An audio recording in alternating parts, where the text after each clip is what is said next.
Oui, sois exalté Jésus, c'est notre désir. Je ne sais pas les raisons qui vous ont conduit dans ce lieu ce matin, j'imagine qu'elles sont multiples.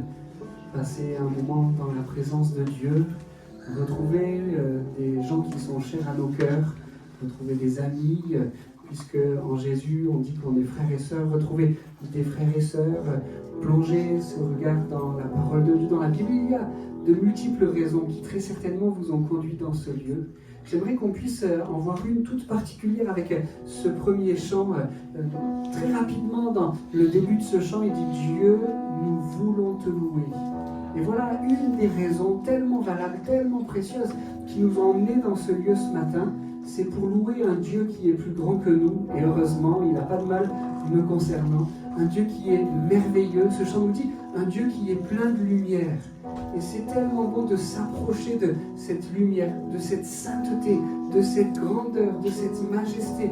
Et ce matin, si nous sommes ici, c'est que nous voulons être des adorateurs, des hommes et des femmes qui louent un Dieu plus grand que nous, qui louent un Dieu qui nous aime. Alors on le chante ensemble ? Amen.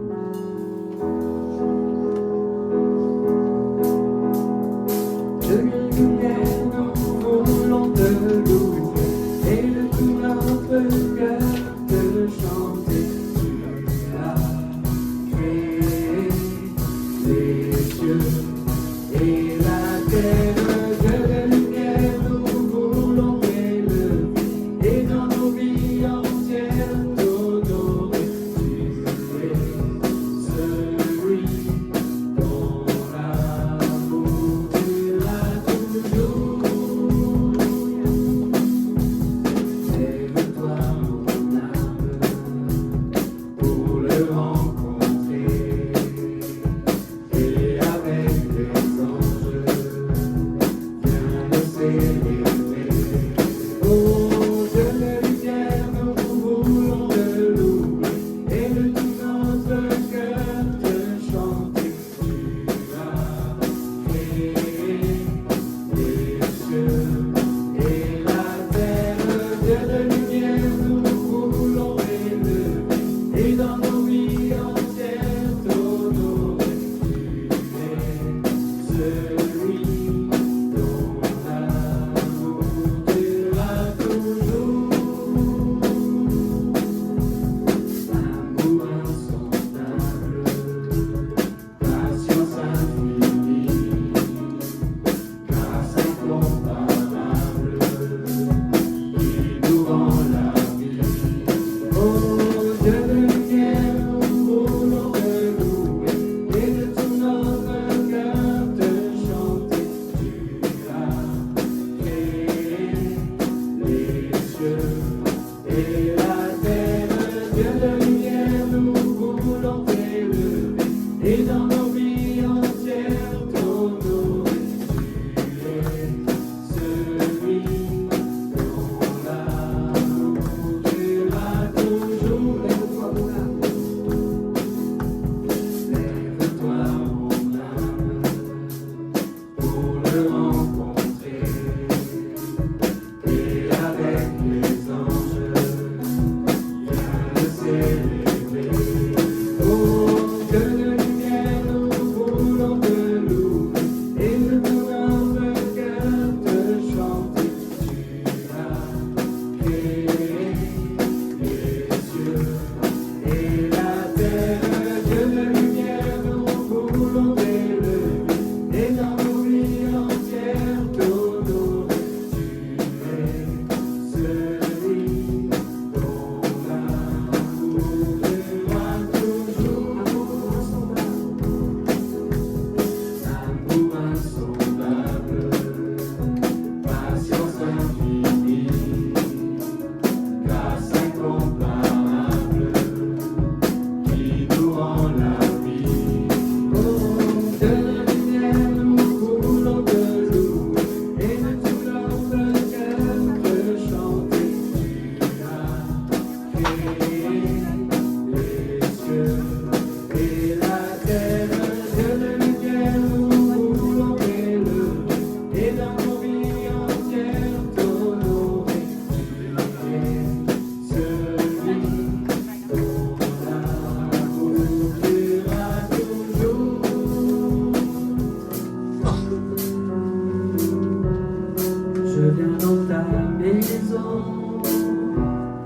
Je veux te rencontrer, tel que je suis abandonné.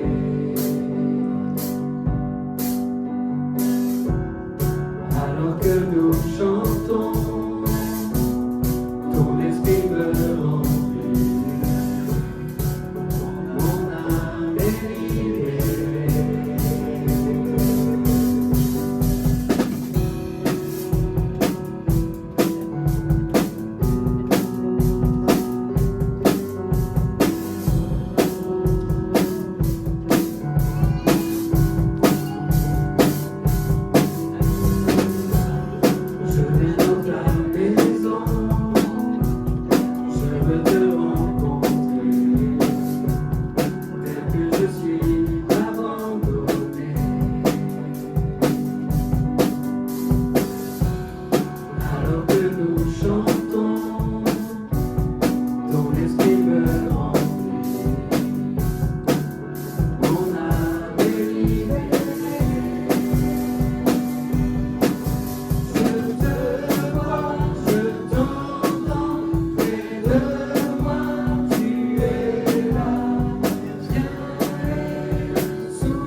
Dieu, nous voulons voir ta gloire,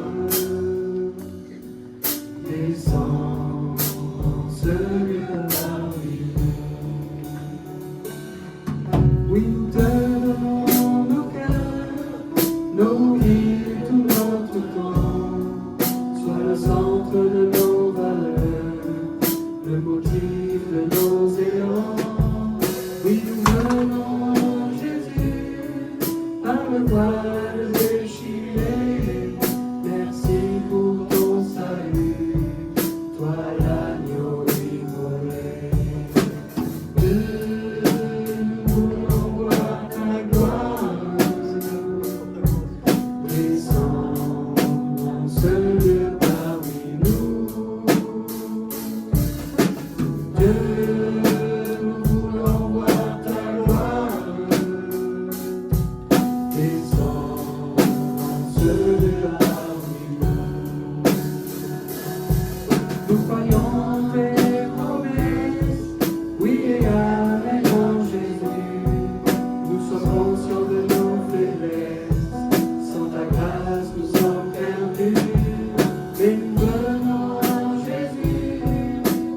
voile déchiré, merci pour ton salut, toi l'agneau immolé. Dieu, nous voulons voir ta gloire,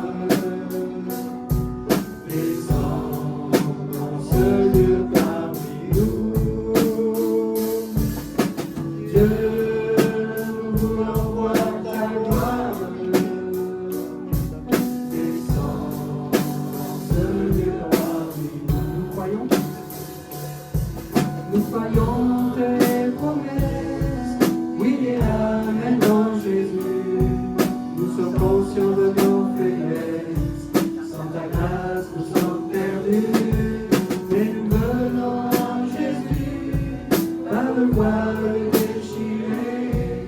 Merci pour ton salut, toi l'agneau immolé.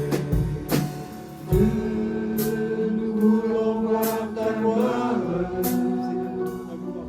descends dans ce lieu parmi nous. Juste les voix. Dieu, nous voulons voir ta gloire, descends dans ce lieu parmi nous.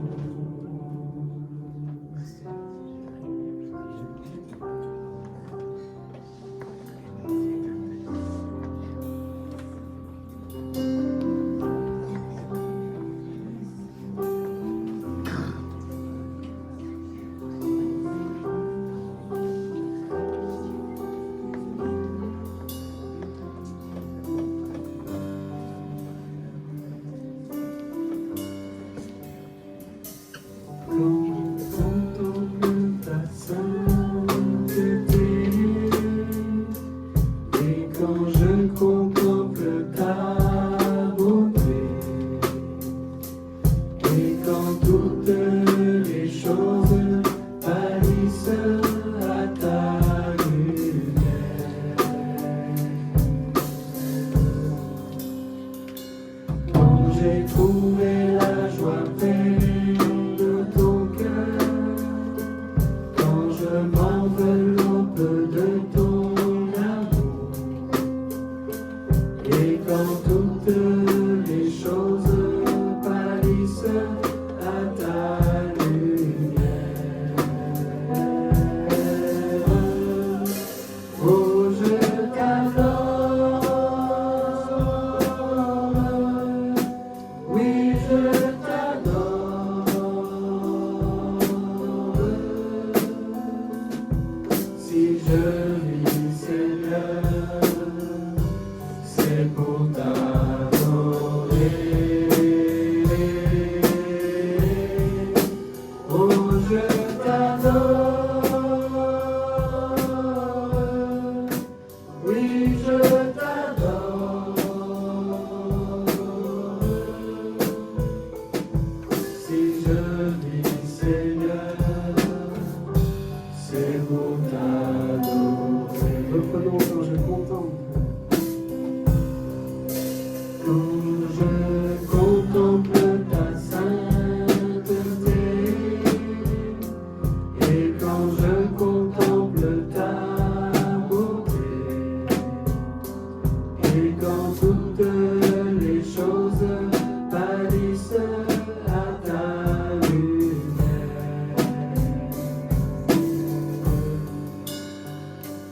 quand j'ai trouvé la joie pleine de ton cœur, quand je m'enveloppe de ton amour, et quand toutes les choses pâlissent à ta lumière. Oh, je t'adore, oui, je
Si je vis, Seigneur, c'est pour t'adorer.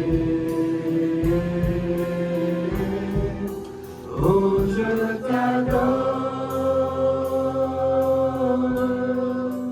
Oui, je t'adore.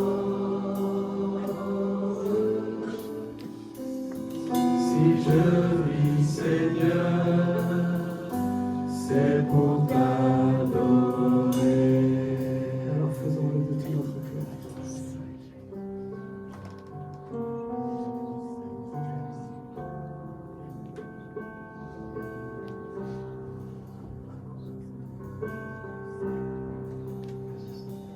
Merci pour la croix, pour le prix payé, car tu t'es donné sans rien retenir.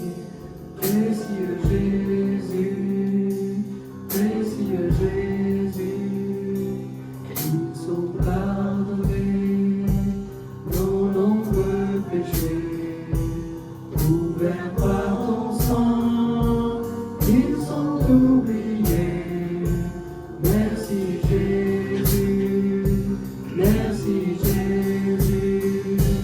À toi mon amour, tout mon cœur Seigneur. Je ne comprendrai jamais pourquoi tu m'aimes. Tu es mon bonheur, ma suprême joie. Mais voici le plus grand miracle à mes yeux, c'est que je fais ta joie. C'est pour nous guérir que tu as souffert. Tu as pris nos peurs, donné ton amour. Précieux Jésus, précieux Jésus.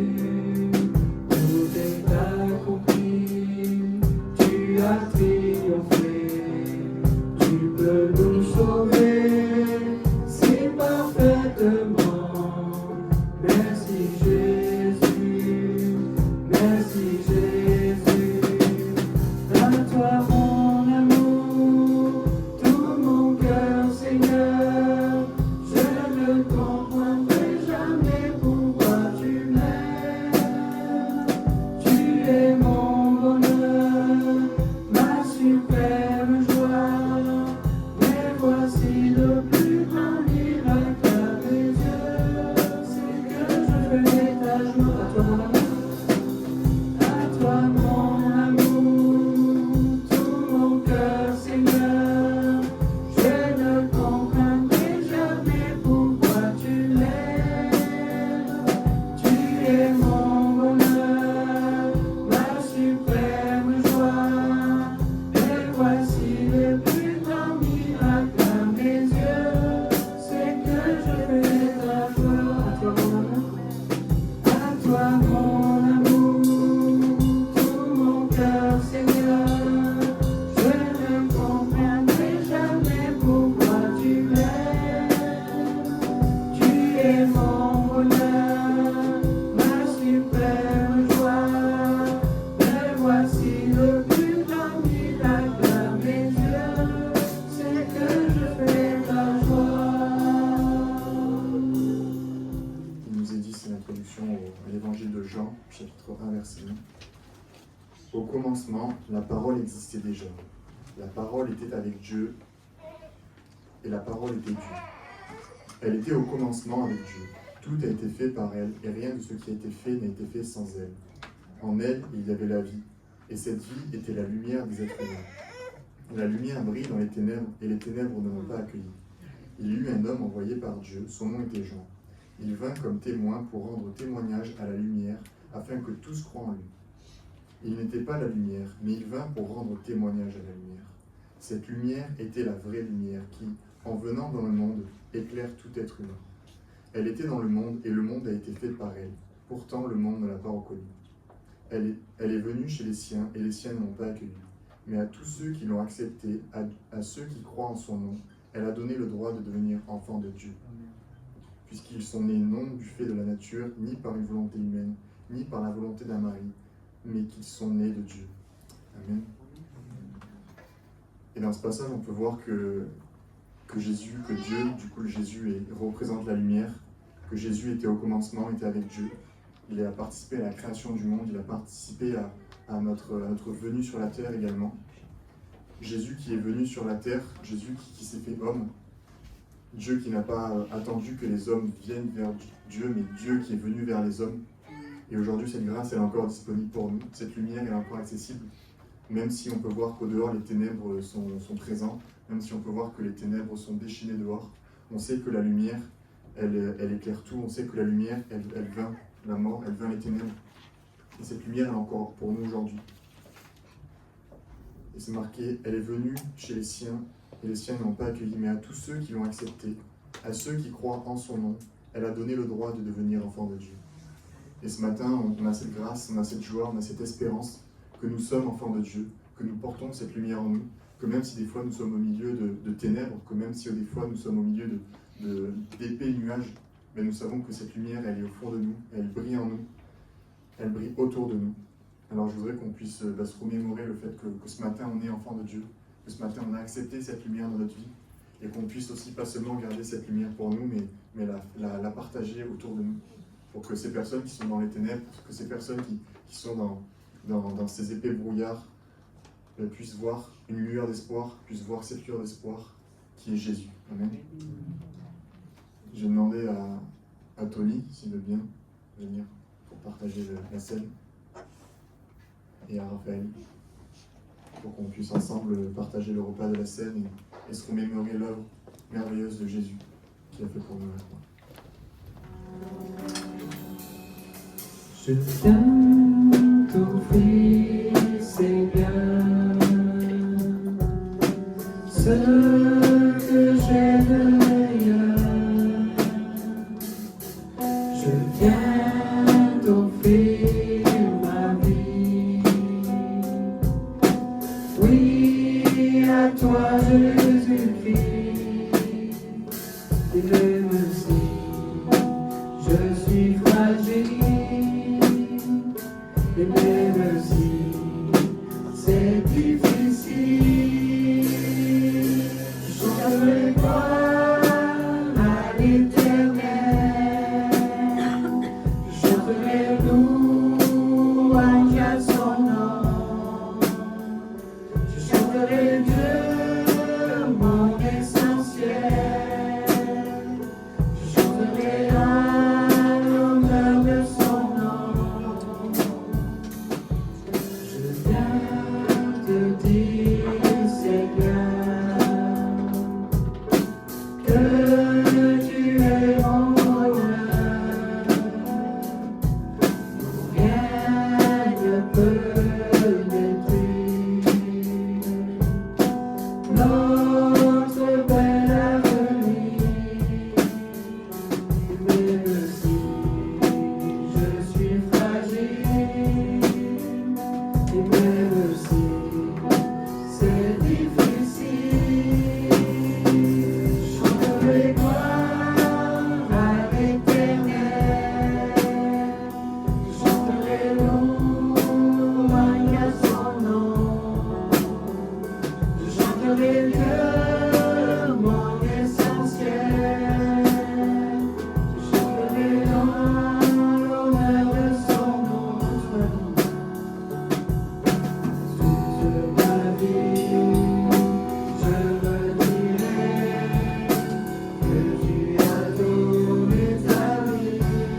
chanterai Dieu, mon essentiel. Je chanterai en l'honneur de son nom. Comme un murmure. Je chanterai gloire à l'Éternel. Je chanterai louange à son nom. Je chanterai Dieu, mon essentiel. Je chanterai en l'honneur de son nom. On va donc ouvrir ensemble la parole de Dieu, la Bible. Et je voudrais qu'on puisse prendre quelques passages là, on va les lire à la suite et puis on viendra tout au long de la prédication piocher dans l'un et piocher dans l'autre. Ce matin, j'aimerais que l'on puisse... Excusez-moi, j'ai le Covid. C'est pas vrai. Et on ira piocher dans chacun de ces textes. J'aimerais ce matin qu'on puisse parler du corps. Il y a dans la Bible une belle image pour parler de l'Église, pour parler de ce que nous formons, et c'est l'image du corps. Alors on va lire quelques passages qui s'y rapportent. Pour commencer, 1 Corinthiens chapitre 12, verset 12. 1 Corinthiens chapitre 12, verset 12. C'est dans le Nouveau Testament, après les Évangiles, Actes, un peu après 1 Corinthiens chapitre 12, verset 12. On ira jusqu'au verset 18. Vous l'avez, 1 Corinthiens 12, 12. Le corps humain forme un tout, et pourtant il a beaucoup d'organes.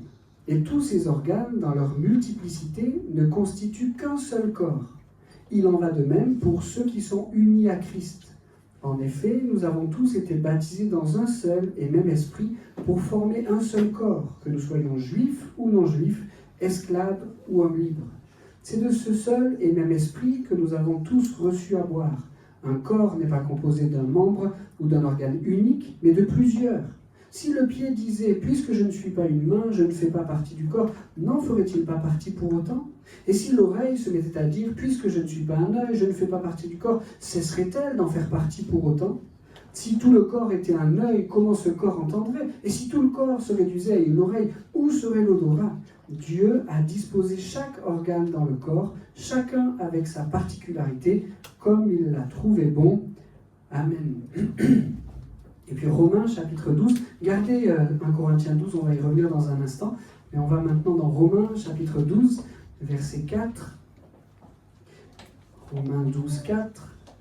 Chacun de nous a dans un seul corps de nombreux organes, mais ces organes n'ont pas la même fonction.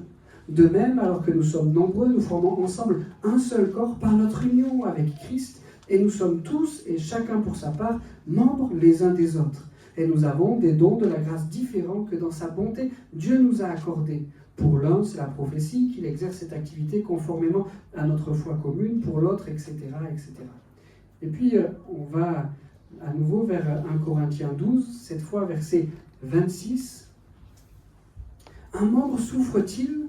Tous les autres souffrent avec lui. Un membre est-il à l'honneur ? Tous les autres partagent sa joie.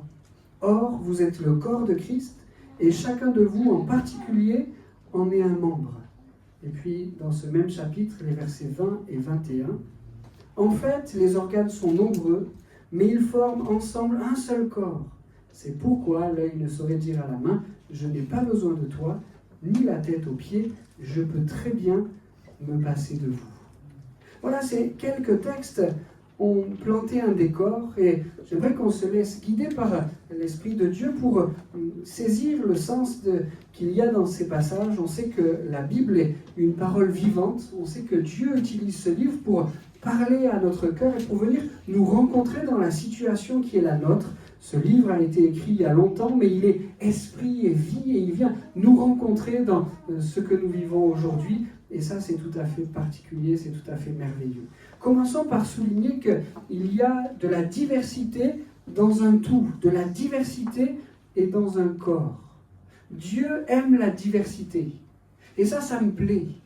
Si on prend le temps de regarder, on voit que la création de Dieu est tellement variée. Promenez-vous dans une forêt et essayez de chercher deux arbres identiques. Vous allez mettre un peu de temps pour y arriver. Dieu aime la diversité et il crée des choses très diverses, des choses très variées. Regardez la différence entre une forêt que Dieu crée et une forêt que l'homme crée. Vous avez déjà vu ces forêts créées par l'homme? L'homme a réalisé que s'il continuait à abattre des arbres en grande quantité comme ça, le poumon de la terre, cette fabrique à oxygène allait nous manquer. Alors il a dit, je coupe un arbre et je plante un arbre. Et avez-vous remarqué avec quelle uniformité l'homme crée une forêt? Vous êtes déjà retrouvé dans ces paysages où les arbres sont alignés au cordeau. Il y a des rangées comme ça, interminables d'arbres plantés les uns après les autres. Il y a d'un côté la forêt que Dieu fait dans toute sa diversité, dans quelque chose de magnifique, et puis il y a de l'autre ce que l'homme fait avec ses rectitudes et ses arbres alignés les uns aux autres. Regardez de la même manière combien Dieu aime la diversité, parce qu'il n'y a pas deux êtres humains les mêmes. Et quand bien même vous aurez entendu dire qu'on avait tous notre sosie quelque part, et il se trouve qu'il y a quelque temps, ma belle-mère a trouvé dans le journal ma photo avec la même chemise. J'avais la même chemise, mais c'était pas moi. Effectivement, on entend dire qu'il y a des sosies. Elle a pris cette photo sans rien dire, elle l'a montrée à ma mère, elle me dit « Pourquoi ton fils est dans le journal ?» Même ma mère n'a pas compris, elle a cru que c'était moi sur l'image. Peut-être qu'on a des sosies comme ça, mais même s'il y a des personnes qui nous ressemblent étrangement, ils ne sont pas identiques. On est tous différents. Dieu aime la diversité. Et regardez de quelle manière Dieu crée des hommes tellement différents les uns des autres, et de quelle manière les hommes cherchent à mettre de la conformité, du conformisme partout. Est-ce que vous avez déjà vu une parade militaire et tous ces soldats à peu près la même taille, habillés exactement pareil, qui font les mouvements en même temps dans quelque chose de rectiligne, de droit, de carré, de concret? Dieu aime la diversité. Et ça vient me toucher ce matin. Regardez ce que Dieu fabrique, des montagnes qui là aussi sont très diverses, et ce que l'homme fabrique, des lotissements bien rectilignes, droits, là aussi tracés au cordeau. Dieu aime la diversité. Mais si c'était juste une généralité, ce serait déjà beau. Et je voudrais me saisir de ces différents textes pour dire que Dieu aime ta diversité. Il ne veut pas faire de nous une armée de clones, une armée d'hommes et de femmes identiques, même si cette armée de clones pourrait être plus performante que nous, pourrait porter plus de fruits que nous, pourrait être plus efficace que nous. Dieu aime ta diversité, il ne veut pas des clones. Je suis toujours tellement surpris, tellement étonné de voir comment la diversité, elle se trouve au sein de mes 3 enfants. On a fait tous nos efforts pour les éduquer pareil. On les a nourris pareil. On les a repris de la même manière quand ils faisaient quelque chose de pas bien, et on les a félicités de la même manière quand ils avaient une réussite. Ils sont sortis du même moule. Et ils sont tellement différents. Ils ont chacun leur personnalité, ils ont chacun leur façon de réagir, ils ont chacun quelque chose qui les marque, quelque chose qui les définit. Cette variété que Dieu a voulu dans la création, il l'a voulu dans nos vies, et il la veut dans l'Église. Son Église est tellement variée.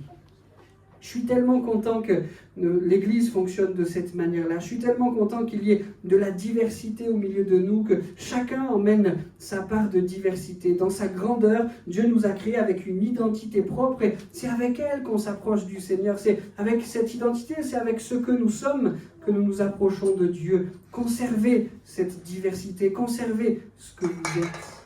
C'est beau que l'Église soit diverse. C'est beau qu'elle nous unisse, qu'elle nous réunisse ce matin encore sous le regard de Dieu. Conservez cette diversité.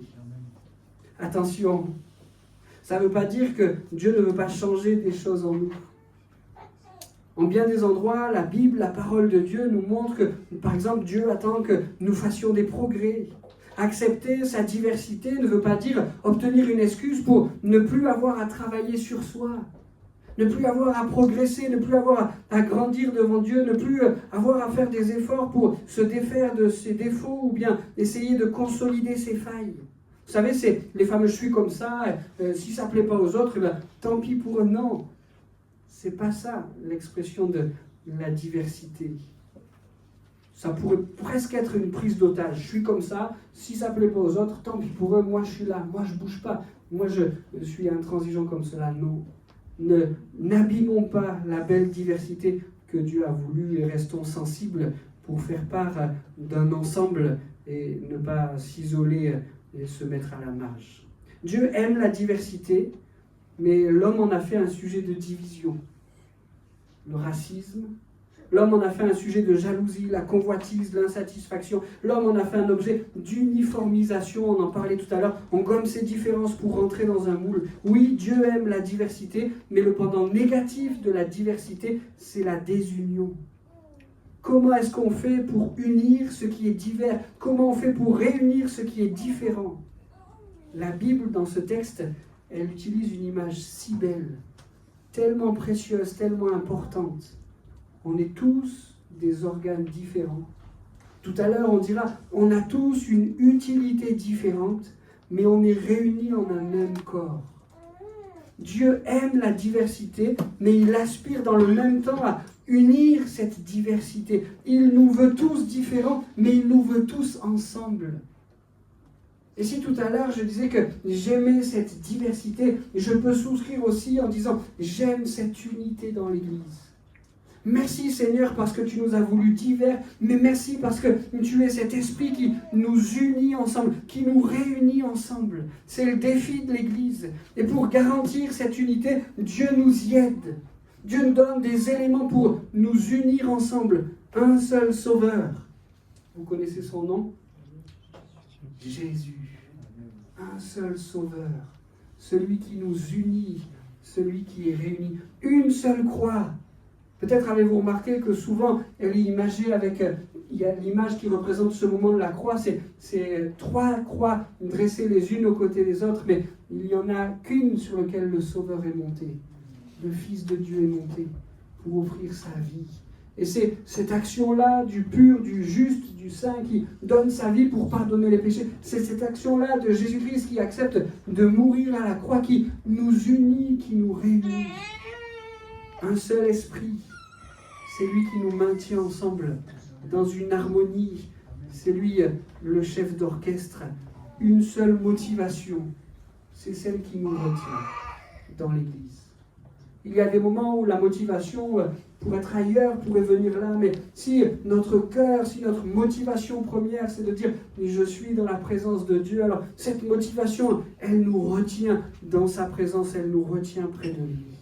À partir du moment où on se laisse conduire par Jésus, à partir du moment où on lui confie nos vies, où on accepte qu'il soit le chef d'orchestre, ou pour reprendre cette métaphore du corps et de l'organe, on accepte qu'il soit la tête, que ce soit lui qui nous conduit, que ce soit lui qui dirige nos vies comme il sait si bien le faire et comme il le fait pour notre bonheur, pour notre épanouissement. Alors, à partir de ce moment-là, chacun de nous trouve sa place dans un corps qui a toute sa cohérence, qui a toute son harmonie, qui a toute sa beauté. Si chacun en fait à sa tête, c'est l'unité, c'est l'ensemble qui est altéré. Et là, encore une fois, pour reprendre la métaphore du corps et de l'organe, si chaque organe en fait à sa tête, c'est l'ensemble qui est altéré. Vous connaissez cette maladie qui, en bien des aspects, est tellement attristante, cette maladie de Parkinson. Pour l'imager un peu avec les textes que nous méditons ce matin, c'est comme si la main disait « je décide de ne plus obéir à la tête, et moi je bouge ». Et la tête a beau dire arrête de bouger, la tête a beau dire à la main attention, arrête ces mouvements-là qui sont tellement handicapants. Et vous avez peut-être autour de vous quelqu'un qui est atteint de cette maladie, c'est tellement handicapant, mais la main dit je n'en fais qu'à ma tête. À l'inverse, celle qui est tétraplégique, la main, les jambes disent moi je choisis de ne plus obéir, de ne plus entendre. C'est l'ensemble qui est altéré. Seigneur, tu es la tête. Tu es le chef d'orchestre. Dans ton amour, tu nous as fait divers. Tu aimes cette diversité, mais tu nous veux aussi dans cette unité, dans cette réunion. Et Seigneur, nous voulons, sous ton regard, être unis. Nous voulons nous laisser conduire par toi. Nous savons que tu n'es pas un despote, que tu n'es pas un maître dur, mais que tu es celui qui nous conduit dans les voies de notre épanouissement, dans les voies de notre joie, dans les voies où nous serons bien. Je préfère 1000 fois le chemin que tu as tracé pour ma vie que le chemin que moi-même je pourrais tracer. Parce qu'il y a bien des éléments qui ne sont pas entre mes mains pour bien décider, pour bien choisir. Toi, tu es au-dessus de tout et tu veux conduire mes pas. Seigneur, merci de ce que tu nous as voulu divers, mais merci de ce que tu nous unis. On veut être unis ensemble, unis à toi. Et c'est ainsi qu'on trouvera cette harmonie qui nous est nécessaire. On a besoin de toi pour cela. C'est ça l'Église. C'est un corps harmonieux, fonctionnel. Et nous voulons que notre Église ressemble chaque jour un peu plus à cela. Unis-nous dans notre diversité. Conduis-nous sur le chemin que tu as prévu pour nous. Amen. Dans ce texte, bien sûr, la diversité, elle est au bénéfice de dons spirituels. Et le chapitre suivant nous parle de ces dons spirituels divers que Dieu donne à son Église. Et cette diversité, elle s'exprime aussi dans ce domaine. Il y a diversité de dons pour un même esprit. Cherchons l'expression de la diversité de ces dons. Seigneur, on l'a dit largement ce matin, tu es ce Dieu qui aime la diversité. Eh bien, Seigneur, nous voulons connaître, goûter, exprimer dans ton Église chacun de ces dons divers. Accorde-les à ton Église. Donne-les à chacun d'entre nous pour que ton Église grandisse encore devant ta face. Je relis rapidement le texte de Romains que nous avons partagé tout à l'heure pour ouvrir ensemble un second point. Dans le premier, nous avons parlé de cette diversité au service d'une union que Jésus-Christ garantit. Je relis donc Romains 12 pour parler de servir selon ce qu'on est. Romains 12, 4. Chacun de nous a dans un seul corps de nombreux organes, mais ces organes n'ont pas la même fonction. De même, alors que nous sommes nombreux, nous formons ensemble un seul corps pour notre union avec Christ, et nous sommes tous, et chacun pour sa part, membres les uns des autres. Et nous avons des dons de la grâce différents que dans sa bonté Dieu nous a accordés. Pour l'un, c'est la prophétie qu'il exerce cette activité conformément à notre foi commune, pour l'autre, etc., etc. Des dons de grâce différents parce que nous n'avons pas tous la même fonction. Quels sont tes dons? Quels sont ces dons que Dieu a mis entre tes mains pour le servir? C'est quelquefois difficile de répondre à cette question. C'est plus facile de souligner les dons qu'on n'a pas. Vous êtes d'accord avec ça? J'ai pas le don de Benjamin pour jouer de la batterie. Mettez-moi ces baguettes de batterie entre les mains et au mieux j'arriverai à vider la salle, mais certainement pas à vous conduire dans la présence de Dieu. C'est plus facile de dire et de témoigner des dons qu'on n'a pas. Mais Dieu, s'il reconnaît effectivement qu'il ne nous a pas tout donné, il nous dit, et ces textes en sont encore le témoignage, il nous dit que nous avons tous des dons particuliers. Quel est le tien? Quel est celui que le Seigneur a mis sur tes mains? Pourquoi c'est pas facile de discerner ce don-là? Parce que très souvent, le premier réflexe qu'on a, c'est de se comparer. Machin ou truc, il le ferait mieux que moi. Et il n'y a pas besoin de chercher bien loin un exemple pour imager cela. Ce matin, si on avait laissé le micro pour le moment de louange à quelqu'un d'autre, il l'aurait certainement fait mieux que moi. Mais ne nous arrêtons pas à cela. Dieu a mis entre les mains de chacun un don particulier. Il nous a donné à chacun quelque chose qui pourra, quand nous le replaçons entre les mains du Seigneur, servir à sa gloire. Il ne s'agit pas de les comparer à ceux des autres, mais il s'agit de compléter ceux des autres. Même si quelqu'un avait reçu tous les dons, ça n'est pas le cas, mais même si quelqu'un avait reçu tous les dons possibles, il ne pourrait pas tout faire tout seul. Alors, que le fait de se comparer ne soit pas un frein, mais posons-nous cette question. Quels sont mes dons? Identifie-les. Ne te compare pas. Forme-toi. Lance-toi. C'est ce que nous disions tout à l'heure, là, allez, il faut que je me jette à l'eau, il faut que j'y aille. Vous savez, la première fois que, je ne me rappelle pas si je vous ai déjà raconté cette première fois, la première fois que j'ai dû faire une prédication devant l'église. C'était un dimanche après-midi pour une réunion d'annonce du beau et glorieux message de l'évangile. Mais j'étais dans un état de stress incroyable.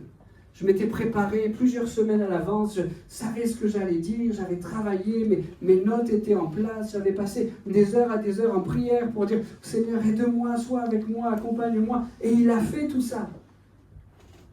Et au moment où les chants se terminent et où celui qui avait la gestion de la direction de la réunion me passe le micro, je dis une phrase qui m'a fait me casser la figure, pas physiquement, mais dans mon cœur. Je prends le micro et je dis, la pensée que le Seigneur a mise sur mon cœur se résume en 3 points.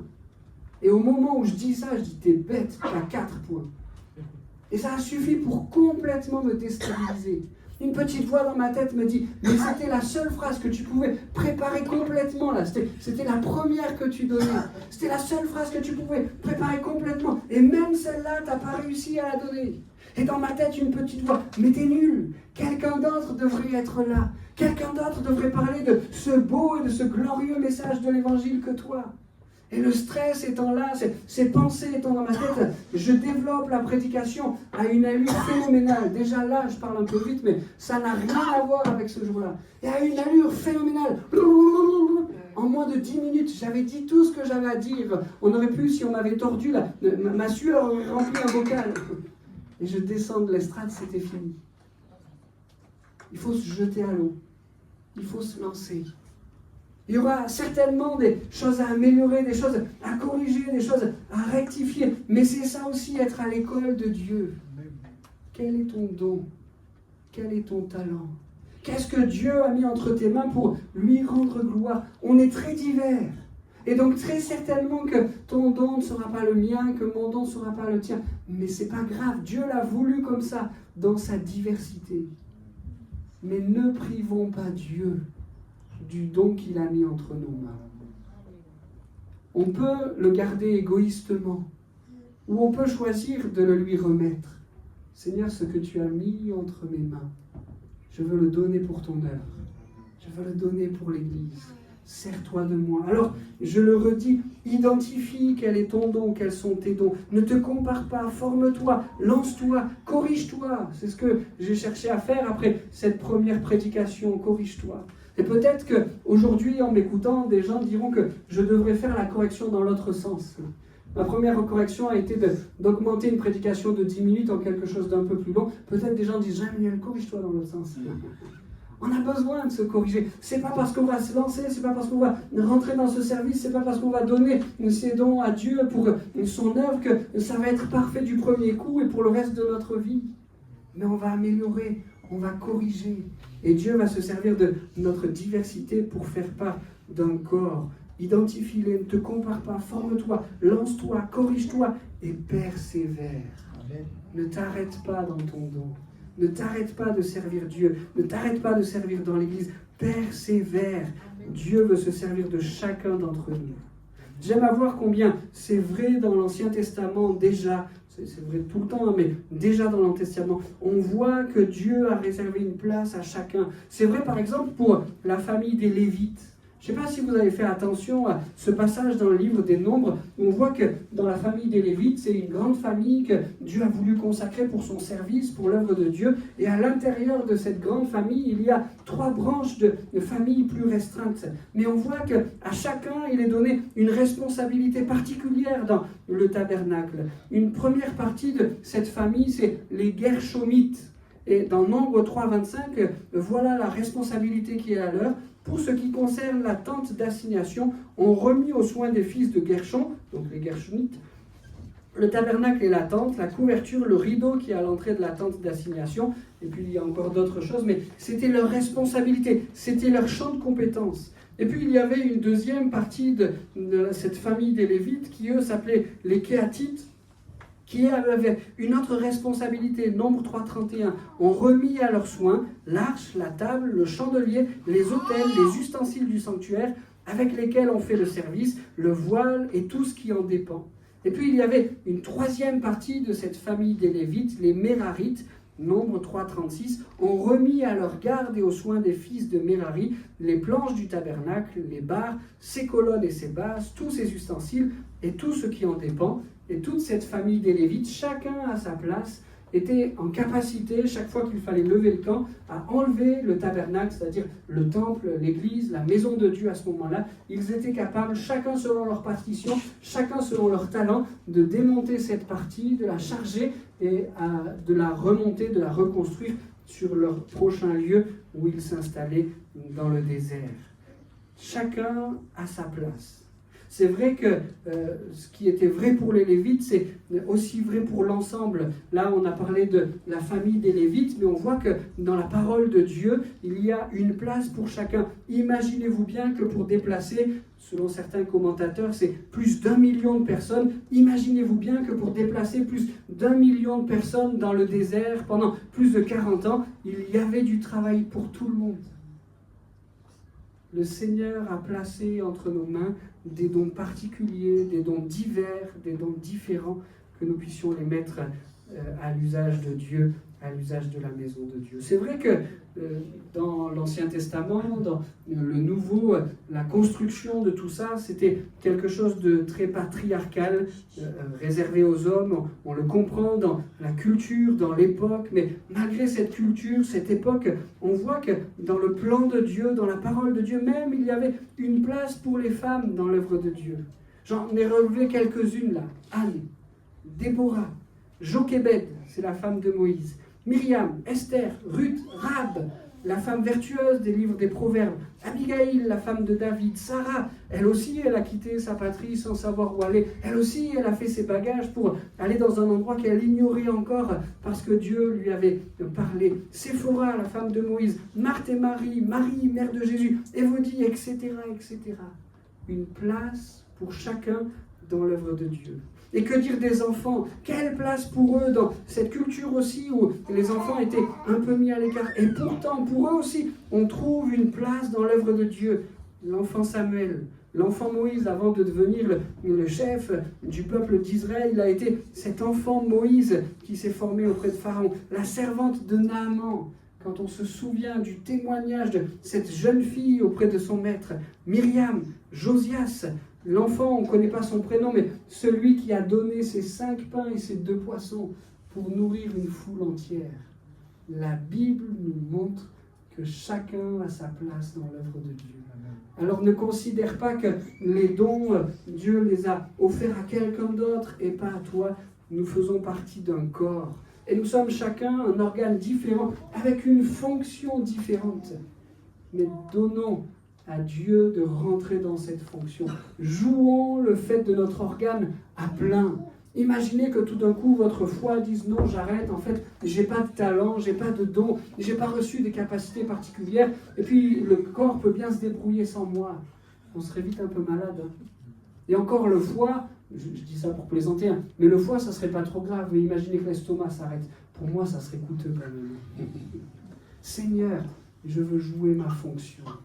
Tu as placé entre mes mains quelques dons, quelques talents. Je veux pouvoir te les offrir, te les donner. Sers-toi de moi. Dans l'œuvre de Dieu, il y a une place pour tout le monde.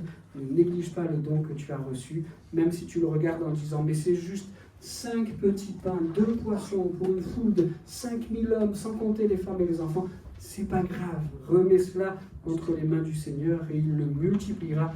Il se servira de ton talent pour son œuvre. Amen.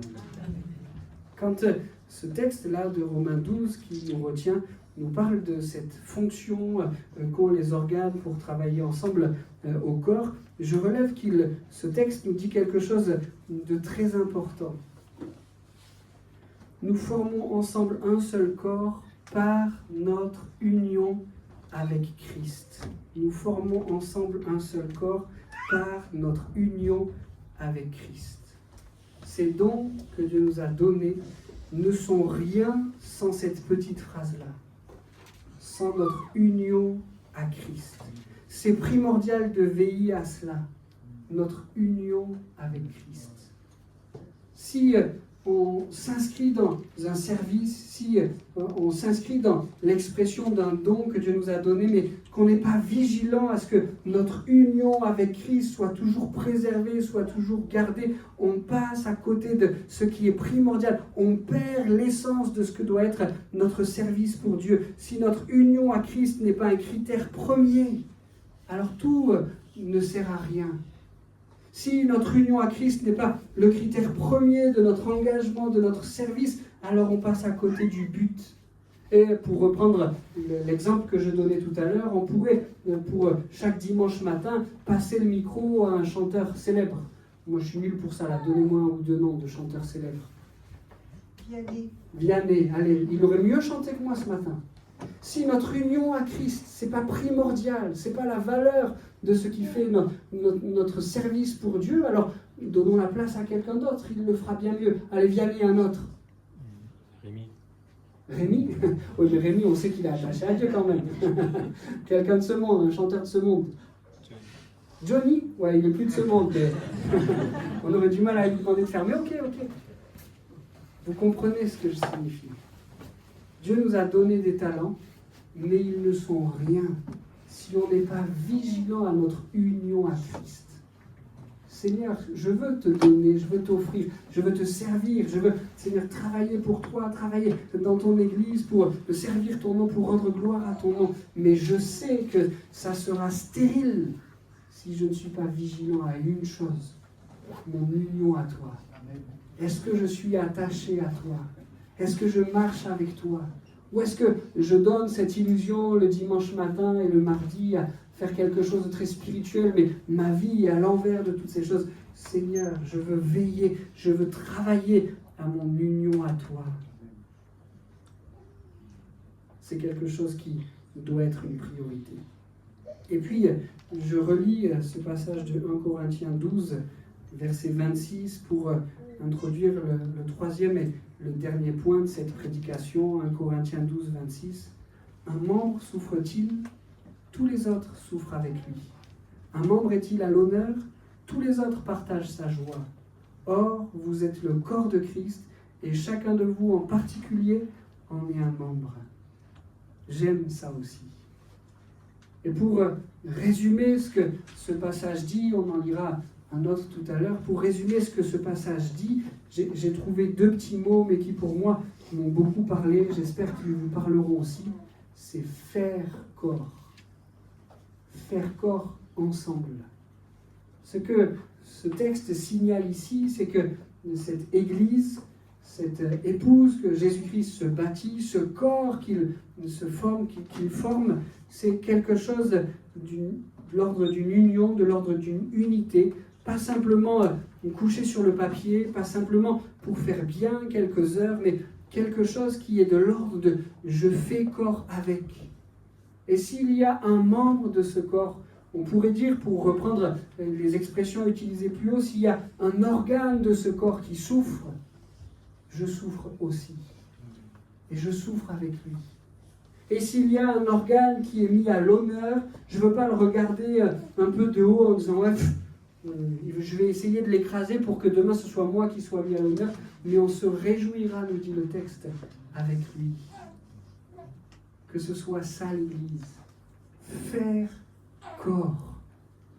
Et mon ami, mon frère, ma sœur, si tu souffres, sache que ça ne me laisse pas indifférent.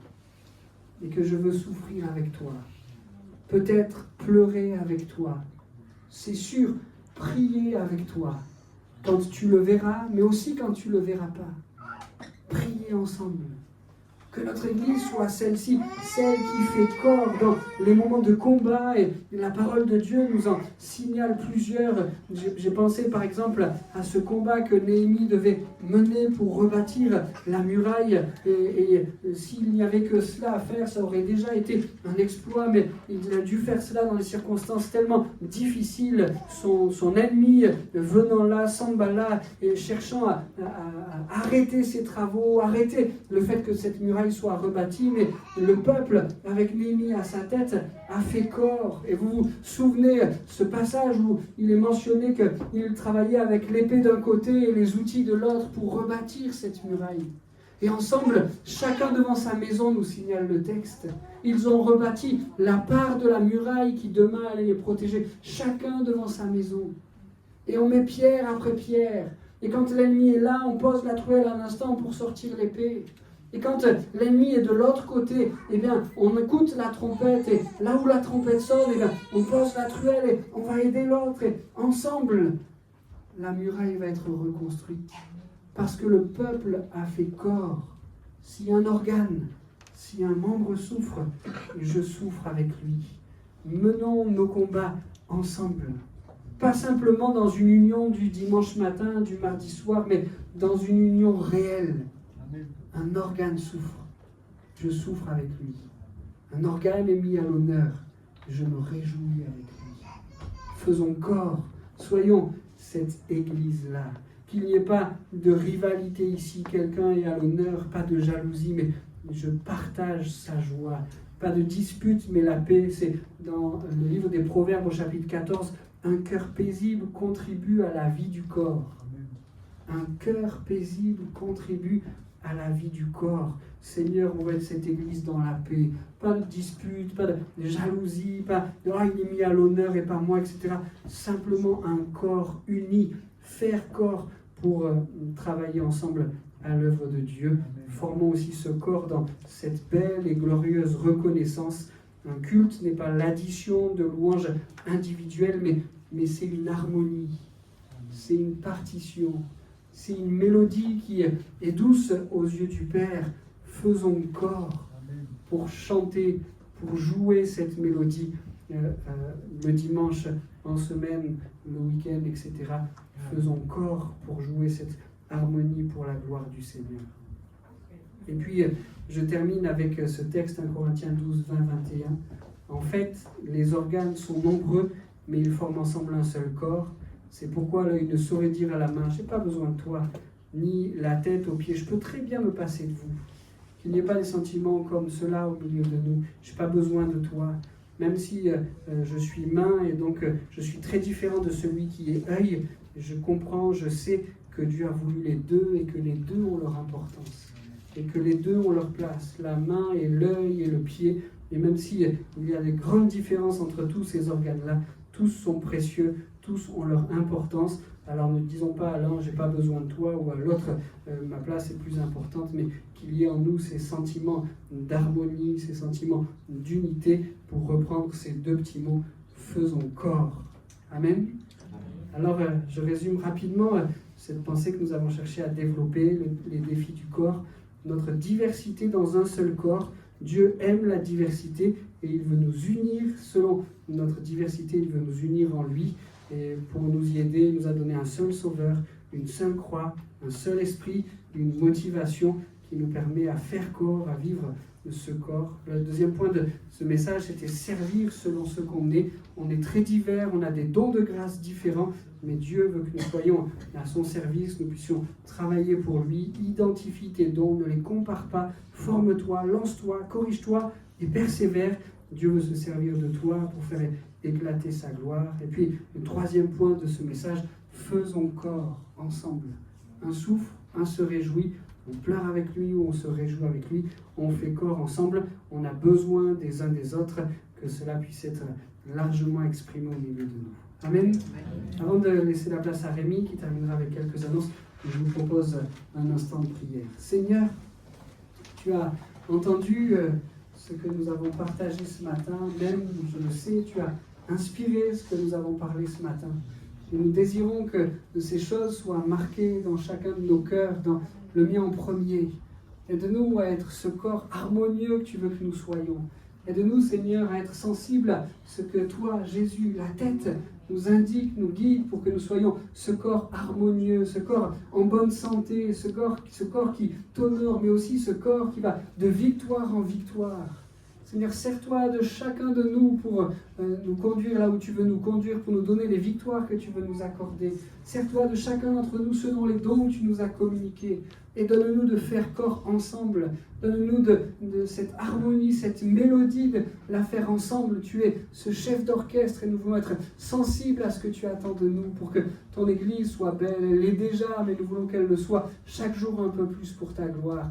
Merci de bénir chaque organe de ce corps, chaque personne présente dans ce lieu ce matin. Tu sais quels sont leurs besoins, leurs défis, leurs prières, leurs requêtes. Tu sais aussi quelles louanges brûlent au fond de leur cœur. Tu sais aussi ce qu'ils attendent de toi. Seigneur, je te demande ce matin de prendre soin de chaque organe de ce corps, de prendre soin de chaque personne présente ici. Merci de les bénir, merci de les honorer, merci de prendre soin d'eux, merci de répondre à leurs prières parce que tu es ce Dieu puissant qui fait des choses concrètes dans notre vie. La première, tu as tout accompli pour nous réconcilier avec Dieu, pour nous pardonner et nous voulons encore te remercier pour cela. Amen.